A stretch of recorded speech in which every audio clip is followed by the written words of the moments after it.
पुस्तकों का दर्शन कम से कम करते रहना चाहिए। ये है क्या देख रहे हैं आप लोग? श्रीमद् भागवत गीता। ये भागवत गीता नहीं है, क्या है ये है श्रीमद् भगवत गीता। भागवत नहीं, भागवत भी दिखाएंगे, वो भी है भगवत गीता। इसी में कृष्ण अर्जुन का जो महाभारत का युद्ध हुआ है उसका पूरा विवरण है। और एक एक इसको जितना पढ़ोगे, ऐसा नहीं है कि इसको पढ़ के कोई महात्मा या साधु बन जाता है। जिसको बनना होता है वो परमात्मा बनाता है तो बन जाता है। इसमें एक एक चीज का वर्णन है। जितनी बारीकी से पढ़ोगे उतना पता चलेगा क्या करना चाहिए, क्या नहीं करना चाहिए। और जिसके जो वैसे 7-8 दिन में जो हम लोग करवाते हैं उस ग्रंथ का नाम है श्रीमद् भागवत गीता। नहीं जुड़ता उनके साथ, श्रीमद् भागवत जी, ठीक है। और एक है रामचरितमानस जी। तो रामचरितमानस में रामचंद्र जी का पूरा वनवास जाना, जन्म से लेके पूरा वृत्तांत है। तो किस किस के घर में ये ग्रंथ हैं, आप पहले ये बता दीजिए। रामचरितमानस, भगवत गीता, भागवत जी तो कम घरों में होगी। आप लोगों में से किस किस के घर में ये ग्रंथ हैं? कोई एक ग्रंथ हो? मेरे घर में तो स्वरवेद भी है, वेद की बुक्स भी है, गीता भी है, आप भागवत ना भी, सब है। वो काम मत किया करो कि जिससे दूसरे को क्रोध आए, ठीक है। आप इतनी देर से बैठ के सोच के ये सोच पाए कि कौन सा ऐसा तिनका है जो किसी को दुखी कर सकता है, बस। और हम बहुत स्पष्ट बोलते हैं, इसलिए बहुतों को बुरे लगते हैं। हम गीता, भागवत, रामायण की बात कर रहे हैं। स्वरवेद इन ग्रंथों से ऊपर नहीं है, जहां मर्जी वहां जाके कह देना, ठीक है। स्वरवेद किसी व्यक्ति ने लिखा है, ये मेरे भगवान ने लिखे हैं। है किसी, आप लोग जितने बैठे हैं किसी के घर में नहीं है? होनी चाहिए। रामचरितमानस होनी चाहिए। इसीलिए हम आप लोगों से निवेदन भी करते हैं कि अगर आप अपने घर में 10 रुपए भी रोज डालेंगे, 10 ना डालो, 5 का सिक्का भी एक डिब्बे में डालते रहो। कोई इतना परमात्मा ने सबको दिया है, तो उसका जो कलेक्शन होगा तो कम से कम एक एक कोई पुस्तक ही आप लोगों के घर में उपलब्ध हो पाएगी। इस तरफ हम लोग ध्यान नहीं देते। हम लोग क्या बोलते हैं, इससे कहीं तनख्वाह कम हो रही है क्या? अरे कल को ड्यूटी छूट जाएगी तो हम क्या करेंगे?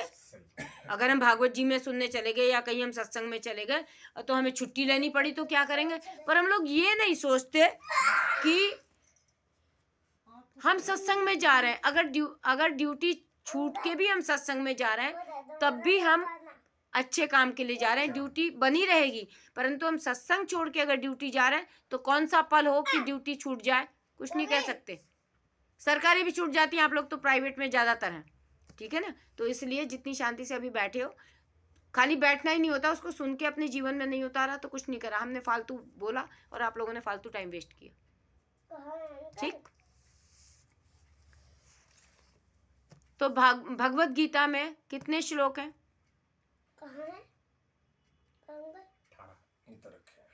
18 अध्याय हैं। 18 अध्याय हैं ना, श्लोक कितने हैं? 2400 से ऊपर है। 1800 तो मैंने एग्जैक्ट बताया, इतना मुझे कंफर्म है। भगवत गीता में जो आपको दर्शन कराई गई है मात्र 700 श्लोक हैं, 700, और 18 अध्याय हैं, ठीक है। सर्वप्रथम हम लोग पूजा करते हैं, जैसे पूजा में बैठते हैं, हम सर्वप्रथम किसकी पूजा करते हैं? कौन से भगवान की पूजा करते हैं? वैसे तो देखा जाए तो मैं तो लगभग सारे भगवानों को मानता हूँ। पूजा करने से पहले आप कोई भी अनुष्ठान करेंगे, शादी विवाह भी करेंगे, तो आप शादी का कार्ड छपवाते हैं, कोई भी शुभ काम करते हैं, सबसे ऊपर क्या लिखते हैं? गणेश जी का नाम आ जाता। गणेश जी का नाम आता। क्यों आता है? गणेश जी शंकर जी के बेटे थे, इसलिए आता है। अगर हम, हाँ ठीक है, शंकर जी के बेटे थे, परंतु गणेश जी का नाम क्यों आता है?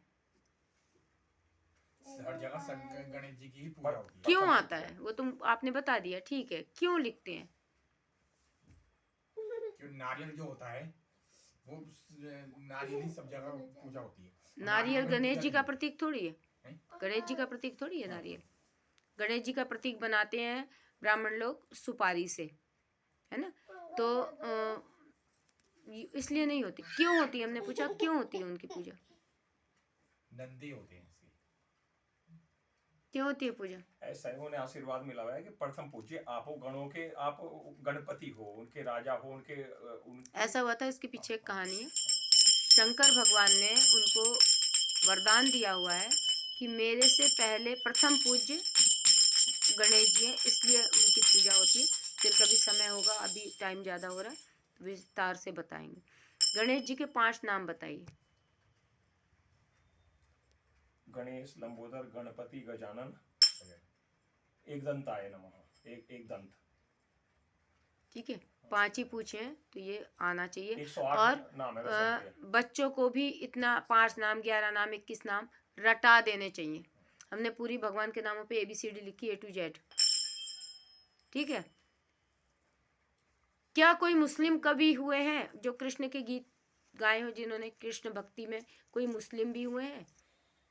रैदास वगैरह भी हुए और भी हुए। रैदास मुस्लिम थे? मैं भी बता रहा हूँ आपको, तो पहले सोच लिया करो। पूनम, रसखान हुए, रसखान जो थे मुस्लिम कवि हुए हैं, और हमारे सनातन धर्म से इतने प्रभावित हुए हैं, वो पान खाने जाते थे एक दुकान पे, उसी दुकान पे मेरे कन्हैया की मूर्ति रखी थी, तो वहीं से उनको प्रेरणा मिली और वहीं से उन्होंने वो वृंदावन चले गए, वहाँ से वापस नहीं आए, वहीं रह के उनकी भक्ति में लीन हो गए। अब जो मैं पूछती हूँ वो बड़े ध्यान से सुनना। सत्संग व यहाँ यानी कि मंदिर आने के बाद आपने अपने में क्या सुधार किया? यदि हाँ तो क्या, यदि ना तो क्यों? मैं जवाब दूं? ये न मेरा घर न तेरा घर, ये घर तो भगवान का है, ठीक है ना। और इसी निमित्त आप लोग आते भी हैं, हम तो ऐसा ही मानते हैं, अब आपकी इच्छा जैसे जो भी जिसके विचार है। तो अगर हम सत्संग में बराबर जा रहे हैं, हम किसी अच्छे जगह बराबर जा रहे हैं, तो उसमें जाने के बाद में हमारे में अगर कोई सुधार नहीं आया, हमने कुछ अपने में परिवर्तन नहीं करा, तो वो जाना आना सब बेकार है, व्यर्थ है। इससे अच्छा तो घर में रोटी खाओ, पड़ के सो जाओ। क्या सुधार किया? अपना मनन करके 4-5 क्या करना है ये मत बताइए, क्या किया है वो बताइए। टाइम आपके पास कम है तो मेरे पास बहुत कम है, परमात्मा के लिए ही मेरा टाइम वैसे, पर फिर भी संसार में हूँ तो थोड़ा बहुत देखना पड़ता है। क्या सुधार किया? हाँ, नहीं किया तो क्यों, और हाँ किया तो क्या? नहीं, मैं बता रहा हूँ, नहीं किया तो देखिए, पहली बात तो आप से ये निवेदन है, हाथ जोड़ के बिल्कुल आपके चरणों में निवेदन है कि पर्टिकुलर जो क्वेश्चन पूछा जाए, मैं पहले भी कहती हूँ कि ये तफरी का विषय नहीं है, ठीक है ना। और ये कुछ पढ़ के, कुछ ज्ञान लेके, किसी के चरणों में बैठ के जितना मुझे गेन होता है उतना मैं आप लोगों को दे देती हूँ, ठीक है। मेरे जीवन में समय की बड़ी शॉर्ट मतलब कमी रही है, तो आप लोग यहाँ मजाक का विषय ना बनाएं। जो पूछा जा रहा है उतना ही बोले, कम शब्दों में बोले, ताकि सबको मौका मिले। बोल रहा है कि हम अगर अच्छा ना कर सके तो गलत शब्द ना। बस आपने इतना सीखा कि इतने टाइम से आप आ रहे हो लगातार, संस्था के मेंबर भी हो मेरे भावा आश्रम के, तो आपने इतना ही सीखा बस कि कोई अच्छा ना बोले तो गलत ना बोले या चुप ही रहो, है ऐसे, बस इतना ही सीखा आप। बहुत बहुत धन्यवाद। चलो इतना तो सीखा, ये भी एक बहुत बड़ी कला होती है कि चुप ही रहो, ठीक। चलिए ठीक है, वैसे सुधार करना चाहिए, सबके उत्तर अलग अलग होंगे। गीता में श्री कृष्ण ने किसको दर्शन दिए हैं? हमारे अर्जुन जी को दिए, पार्थ को। किसको दिए हैं? गीता जी में एक दर्शन जो दिए, सबको दिए, लेकिन उन्हें विशेष वो दिया उन्हें वहां पे। गीता में सबको दर्शन नहीं दिए हैं। फिर वही बात कह रही हूँ कि जितना बोला जाए उतना संक्षेप, अर्जुन जी को पूरा उपदेश देके ठीक पूरा है। गीता का तो सार दर्शन किसको दिए हैं गीता जी में? आप थोड़ा पीछे होके वहां बैठो तो, किसको दर्शन दिए बोलो? अर्जुन जी। अर्जुन जी को दर्शन दिए। और जब कैसे दिए दर्शन देते हुए कुछ कहा भी है कृष्ण जी ने? विराट दर्शन, भगवान विष्णु के रूप में कुछ कहा भी था। दर्शन देते हुए श्री कृष्ण ने अर्जुन से कुछ कहा था? सबके आशीर्वाद दिया था। क्या कहा था कृष्ण? विराट रूप दिया था कि जो कृष्ण जी ने क्या उत्पन्न कर रहा हूं, मैंने क्या बोला? मैंने ये नहीं कहा, मैंने ये नहीं पूछा, मैंने ये पूछा अर्जुन जी को जब उन्होंने दर्शन दिए तो क्या कहा था, बस इतना सा उत्तर दीजिए आप। इतना नहीं पता मेरे को, लेकिन उन्होंने बस मैं बता देती हूँ। अर्जुन जी को कहा था कि आप इस सामान्य प्राकृतिक नेत्र जो मिले उनसे आप मेरे विराट रूप का दर्शन नहीं कर पाएंगे। तभी श्री कृष्ण जी ने अर्जुन को दिव्य नेत्र प्रदान किए थे, उन नेत्रों से उन्होंने उनका दर्शन किया है, ठीक है। सामान्य आंखों से कोई भी दर्शन नहीं कर पाता। और जो लोग ये बोलते हैं ना माता आ गई, ये आ गई, वो आ गई, वो हम थोड़ा कम ही मान पाते हैं। जिस शरीर में माता प्रवेश कर जाएगी ना, वो शरीर भाई साहब सामान्य नहीं हो जाएगा, जल नहीं चाहे कुछ भी छिड़क लो। हाँ, ये एहसास हो सकता है कि माता का एक जो तेज होता है वो आ सकता है, पर वो कहते हैं साक्षात माता आ गई किसी महिला में, समझ नहीं आता। जिसमें माता आ जाएगी वो किसी को गालियां नहीं देगी, वो किसी को बुरा भला नहीं कहेगी, जिसके शरीर में बार बार प्रवेश कर जाएगी। आभास हो सकता है शक्ति का, परंतु जैसे कहते हैं कि ये तो माता ही है, साक्षात एक आध जगह है, तो है तो बड़ी अच्छी बात है, पर वो संसार में तो शायद नहीं रहेगी। जो हर समय जिसके शरीर में माता प्रवेश करके रहे, वो संसार में तो शायद नहीं रहेगी। और चलिए रहेगी तो अच्छी बात है, भगवान की विधाता की माया। परंतु मतलब जब भी भगवान के दरबार में बैठो, एक तो शर्म छोड़ के, शर्म किससे, कोई तानसेन थोड़ी बैठे हैं यहाँ, मुंह खोलो। वैसे बतेरा हम लोग चीख लेते हैं, बोल लेते हैं, तो कम से कम मुंह खोल के तो बोला करो। नहीं बोलोगे, पूरा जीवन सत्संग में जाओगे, मैं यहाँ की बात नहीं कह रही हूँ, पर कुछ नहीं सीख पाओगे, बोल ही नहीं पाओगे कभी।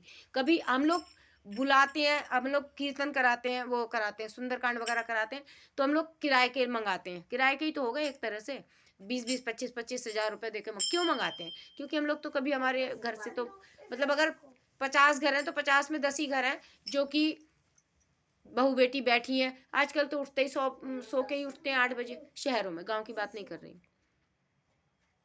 तो इस सब चीज़ों का प्रभाव जो पड़ता है वो हमारे जीवन पे पड़ता है। ठीक है, तो हाथ जोड़ के विनती, अपने अपने को पहले सुधारो, फिर आगे कदम बढ़ाओ। बाकी किसी के पास तो समय ही नहीं है, पर फिर भी थोड़ा समय संडे का, मंडे का, ट्यूसडे का, कोई तो समय ऐसा निकाला करो जो सोचा करो कि आधा घंटा, कोई देखो माने न माने, कोई माने न माने, परंतु हफ्ते में 1 या 2 दिन ऐसा निकाला करो कि हमें 1 घंटा या आधा घंटा या तो कहीं सत्संग में बैठना है, या हमें कोई काम समाज के लिए करना है। हमें समाज को ये नहीं बताना इतने बड़े बड़े नहीं कर रहे, हम क्यों करें, बड़े नहीं कर रहे ना करने दो, हम छोटे हैं, हम छोटा काम करेंगे। ठीक है, अब ये हमारे बहुत अच्छे कार्यकर्ता हैं, ये इस समय इनका ध्यान मेरी बातों में नहीं है, ये नन्हे से बच्चे के दस्ताना ढूंढने में है ताकि उस दस्ताने से बच्चा शैतानी करे, बच्चा भगवान का रूप है, और वो शांति से ना बैठे। ठीक है, इनका ध्यान मेरे उसमें नहीं है, क्योंकि ये फालतू चीजें, इससे कहीं रोटी कपड़ा उसको ये नहीं समझा पा रहे हैं कि बेटा आंटी कुछ अच्छी बात बता रही है, चाची कुछ अच्छी बात बता रही है, अम्मा कुछ अच्छी बात बता रही है, माता जी कुछ अच्छी बात बता रही है, सुनते हैं या भगवान के उसमें बैठ के खेलते नहीं है, ये नहीं समझा पा रहे, ये खुद उठ के उसके लिए खेल का साधन ढूंढ रहे। ठीक है, और इनकी आयु कम से कम 50 साल है। तो बच्चों को हम दोष कैसे देते हैं कि बच्चे ये पहनते हैं, वो खाते हैं, वो पीते हैं, हम ही तो सिखा रहे हैं। और मुझे किसी से कोई दुनियादारी से लेना देना नहीं है। ठीक है, तो इसलिए मुझे तो जो मैं सिर्फ काम कर रही हूँ अपने भगवान के लिए, अपने धर्म के लिए, ताकि मरूं तो मैं भगवान पूछे तूने क्या करा, तो मैं जवाब दे सकूं मैंने अपने सामर्थ्य के अनुसार किया। मनुष्य तन पाया है, तो जो हम काम कर रहे हैं ना वो दुनियादारी सब कर रही है। शादी कर ली, बच्चे कर लिए, बेरोजगार हो गए, अब रोजगार मिल गया, अब ये कर लिया, अब वो कर लिया, इतना तो पशु भी कर रहा है। पशु को अगर आप ना बांधो तब भी अपना पेट, कभी आपके दरवाजे पे आया कि भाई हमें दे दो 2 रोटी हम खाएंगे, नहीं आएगा। आदमी को मांगते देखा होगा, पशु को मांगते नहीं देखा। भूखा भी है तो शांति से बैठा है। गलत कह रही हूँ? आपने कभी पूछा पशु से कि तू भूखा है कि अघाया? नहीं, वो अगर भूखा भी है तब भी शांति से बैठा है। उसको पता है मेरा कर्म इतना ही था, आज मुझे इतना ही मिला, कोई बात नहीं। आदमी की हवस और आदमी की इच्छाएं नहीं भरती कभी भी, ये भी दे दे, वो भी दे दे, वो भी दे दे, वो भी दे दे, और 1 मिनट में राम राम, पता चला चद्दर दरी बिछ गई घर के आगे, 1 सेकंड नहीं लगता। तो इन सब चीज़ों से थोड़ा सा ऊपर उठने की कोशिश करो। भगवान के दरबार में बैठ के मजाक का विषय मत बनाओ। ठीक है, मेरी मजाक बनाओ, मुझे लेके अगर कोई हंसता है तो मुझे अच्छा लगता है, चलो मैं मजाक का विषय बनी, कोई हंसा, मुझे खराब नहीं लगता। बच्चों को तो भगवान का रूप मान के चलते। ठीक है ना, और मुझे फालतू का बौद्धिक भी अच्छा नहीं लगता। मुझे बच्चों को ही भगवान का रूप मानो, तो भगवान का रूप तो फिर जो कर रहा है करने दो। भगवान का रूप है, भगवान नहीं है, तो इसीलिए उसको संस्कार देना है। अगर हम उसके साथ पूजा छोड़ के हम खेल में लग जाएंगे, सत्संग छोड़ के हम खेल में जग जाएंगे, तो बच्चा क्या सत्संग में बैठना सीखेगा? जब आप ही नहीं सीख रहे हैं तो बच्चा क्या सीखेगा?